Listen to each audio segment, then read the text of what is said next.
গেল ফেব্রুয়ারিতে দুদেশের সম্পর্ক জোরদারে যুক্তরাষ্ট্র সফরে গিয়েছিলেন ভারতের প্রধানমন্ত্রী নরেন্দ্র মোদী। ট্রাম্পের পাশাপাশি ইলন মাস্কের সঙ্গেও দেখা করেছেন তিনি। এমনকি ভারতে ইলেকট্রিক গাড়ি নির্মাণ কারখানা করার কথাও রয়েছে মাস্কের। এত কিছুর পরও সম্প্রতি কর্ণাটক হাইকোর্টে ভারত সরকারের বিরুদ্ধে মামলা ঠুকে দিয়েছেন মাস্কের সামাজিক যোগাযোগ মাধ্যম প্রতিষ্ঠান এক্স। কিন্তু নয়াদিল্লির সঙ্গে যুক্তরাষ্ট্রের সম্পর্কোন্নয়নে মোদি এত জোর দিলেও কেন ভারত সরকারের বিরুদ্ধে মাস্ক মামলা করেছেন এ নিয়ে জনমনে নানান প্রশ্ন। মামলার অভিযোগে বলা হয়েছে সামাজিক যোগাযোগ মাধ্যমের কন্টেন্টগুলোর উপর ভারতের তথ্য ও প্রযুক্তি মন্ত্রণালয় সেন্সরশিপ আরোপ করছে, যা গ্রহণযোগ্য নয়। এমন সিদ্ধান্ত সামাজিক মাধ্যমের স্বাধীনতায় হস্তক্ষেপ।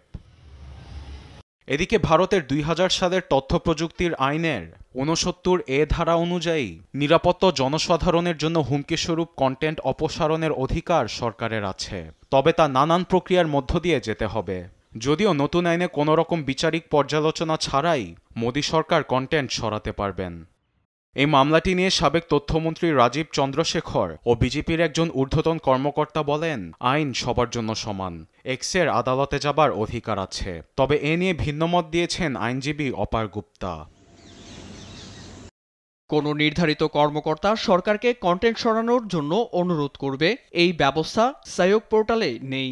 যে কোনো মন্ত্রণালয়ে এখন কন্টেন্ট সরানোর জন্য অনুরোধ করতে পারবে। যেমন ফেব্রুয়ারিতে নয়াদিল্লিতে পদদলিত হবার ভিডিওগুলো এক্স থেকে সরাতে মন্ত্রণালয় নির্দেশ দিয়েছিল।